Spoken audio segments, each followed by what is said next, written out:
ये 13 दोष ऐसे हैं जिसके जीवन में होंगे तो उसको कभी शांति, कभी सुख, कभी ऐश्वर्य ये टिकेगा नहीं और दुर्गति निश्चित हो जाएगी। बहुत ध्यान से सुने। एक श्लोक में 6 दोष और दूसरे श्लोक में 7 दोष। उपासक को कभी इन दोषों को अपने अंदर टिकने नहीं देना चाहिए। और जो संसार के मार्ग में चल रहे हैं, अगर इन दोषों में चलेंगे तो वो जो आपके पुण्य कर्मों से ऐश्वर्य है भी वो नष्ट हो जाएगा। आप दुख, चिंता, शोक से ग्रसित होकर बड़ा दुख में जीवन व्यतीत करेंगे और आपकी गति बिगड़ जाएगी, दुर्गति हो जाएगी। विकत्थनः स्पृहायुर्मनस्वी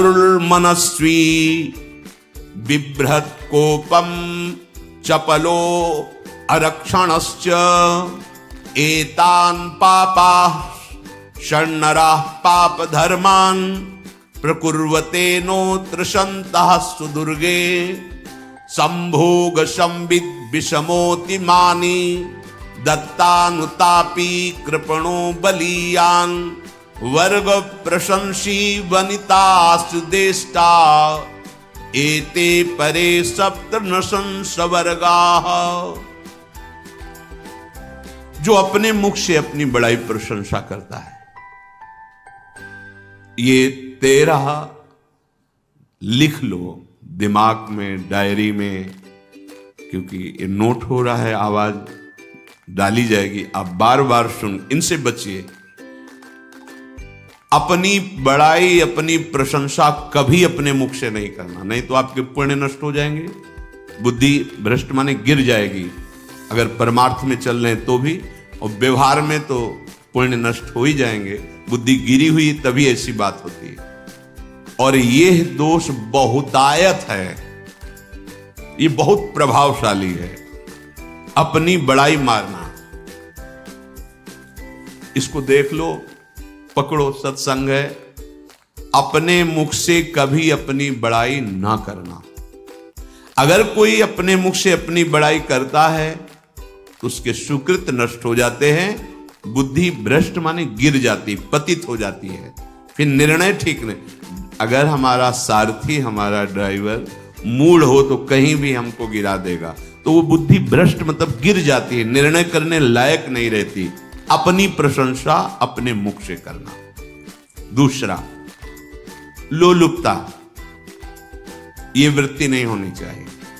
धर्म से चलेंगे, धर्म के द्वारा जो हमें प्राप्त होगा उसी से हम अपना भरण पोषण करेंगे। आपके बच्चे स्वस्थ होंगे, बुद्धिमान होंगे, परिवार में बहुत सुख और शांति होगी। भले दीपक की तरह जलो, बहुत काल तक रहेगी। लक्ष्मी जी भी आपके घर में बहुत काल, हम ये नहीं कहते कि बहुत नहीं, जितनी है बहुत सुख शांति से चलोगे।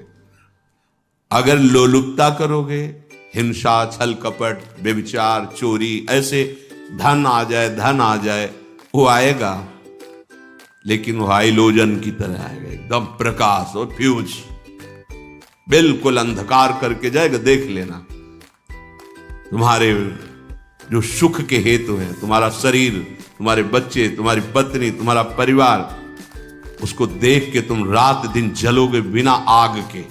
ऐसे उनके आचरण होंगे, ऐसे उनके अंग होंगे, ऐसे उनके दिमाग होंगे, ऐसा उनका व्यवहार होगा। ये लोलुपता अगर उपासक में या किसी में है तो उसको नष्ट कर देती है। सावधान। तीसरा, यदि आपका अपमान होता है तो आपको उसे सहन करना होगा, उससे आपके पाप नष्ट हो जाएंगे। जो तनिक सा भी अपमान होने पर बहुत क्रोध करके दूसरे का अपकार करने लगता है, ये आपका पतन करा देगा, ये आपको फंसा देगा, हृदय जलेगा, अर्थव्यवस्था नष्ट होगी, पूरा परिवार दुखी होगा। जरा सा अपमान की संभावना में आप किसी से भी भिड़ गए, किसी से भी, वो ये प्रवृत्ति आपका पतन कर देगी। उपासक में तो अपमान सहना अमृत है, नीचापमानम सुधा, पर व्यवहार में भी ज्यादा उत्तेजित मत होइएगा। ये तो कुछ मिनट की बात है, अगर आपने उसे मारा पीटा, रिपोर्ट हुई कानून की, ओ फंसते चले जाओगे, अर्थ जाएगा, समय जाएगा, चिंतन जाएगा, बहुत तरह से हानि हो जाएगी। अगर आप सह गए तो आपका सहना उसके लिए आग बन जाएगा। उमा क्षमा साप होते भारी, तुम्हें दंड देने की जरूरत नहीं, उसका एक कर्म ही उसे दंड दे देगा। आप शांत हो जाइए, आप सत्संगी हैं, आप शांत रहिए। चौथा, निरंतर क्रोध और उसका चिंतन। बैठे बैठे बस द्वेषियों का चिंतन ही हो रहा है, अंदर क्रोध का चिंतन और द्वेषियों का चिंतन ही हो रहा है। द्वेष भरी बातें, द्वेष भरे क्रियाएं, उन्हीं का चिंतन करके जलते रहना क्रोध से। उपासक को तो क्रोध करना ही नहीं चाहिए, बहुत शांत। ठीक है, अभ्यास में कभी क्रोध हो सकता है, उसको फिर समन करो, अंदर से प्रायश्चित, जैसा कि अब गलती हुई आगे नहीं करेंगे। और व्यवहार में भी क्रोध को आप पीना सीखें। अगर बार बार आपका क्रोध प्रकट होता ही रहेगा, आपका स्वभाव बिगड़ जाएगा, आपके पुण्य नष्ट हो जाएंगे और आपका जीवन नष्ट हो जाएगा। देने वाला उतना दे देगा, आपको आनंदित रहो। पैसा खर्चा सब पूरे जीवन का विध्वंस मचा दिया क्रोध ने। कहीं भी आप देखो, किसी से क्रोध करके देखो, फिर देखो तुम्हारा भजन चल रहा है, तुम्हारी वो आनंद वृत्ति है नहीं, जलोगे और वो जलन और गुस्सा दिलाएगी और वो बैठे बैठे जलो नहीं। ये क्रोध जो है, ये चाहे व्यवहार में हो चाहे परमार्थ में, दोनों की हानि करने वाला है। और आश्रित जनों की रक्षा ना करना। अगर कोई भाग कर आपके पास आ गया है, कोई पशु पक्षी या कोई मनुष्य, आपको चाहिए कि अब चाहे हमारे पहले प्राण जाएं, उसकी रक्षा करेंगे। सीवी जैसे तो कोई बिरले ही होते हैं, पर इतना जरूर ध्यान दें, जैसे कोई पशु पक्षी किसी भय से आपकी सीमा के अंतर्गत आ गया है, अब उसकी रक्षा करनी है आपको। अगर आप स्वयं मार देते हैं या मरवा देते हैं, या आपके सुकृत नष्ट कर देगा, या आपकी दुर्गति का कारण बन जाएगा। और जो पाप कर्म उत्साहित होकर करते हैं, उपासक को तो बहुत सावधान रहना चाहिए, पर व्यवहार में भी जो नहीं करना चाहिए, अगर वो पाप कर्म आपके द्वारा मन में प्रेरित हो रहे हैं, संकल्प बन रहा है, क्रियाएं हो रही है, दुर्गति पक्की, पुण्य नष्ट हो जाएंगे, दुख अशांति बढ़ती चली जाएगी, कभी शांति नहीं प्राप्त कर पाएंगे। ऐसा नहीं कि जो मन में आवे सो करें। पापाचरण निडर और उत्साहित होकर करना, अगर ऐसे लक्षण है, निश्चित दुर्गति होती है। ये 6, अपनी बहुत बड़ाई करने वाला अपने मुख से, लोलुपता, तनिक से अपमान में सहन ना करने वाला, निरंतर क्रोधी और आश्रित जनों की रक्षा न करने वाला, और निडर हर्षित होकर पाप कर्म करने वाला।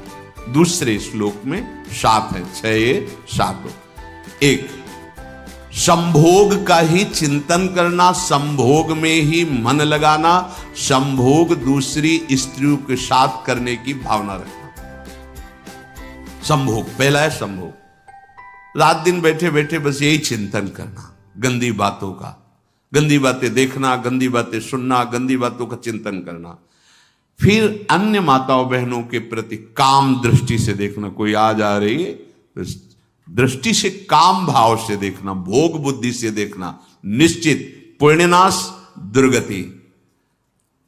बड़े बड़े उदाहरण इतिहास में हैं, जिन्होंने ऐसा दृश्य नेत्रों से देखने की चेष्टा की, मन में संकल्प किया भोगने का, नष्ट हो। अगर आपको हमारी वीडियो अच्छी लगी हो तो हमारे चैनल को सब्सक्राइब जरूर करें।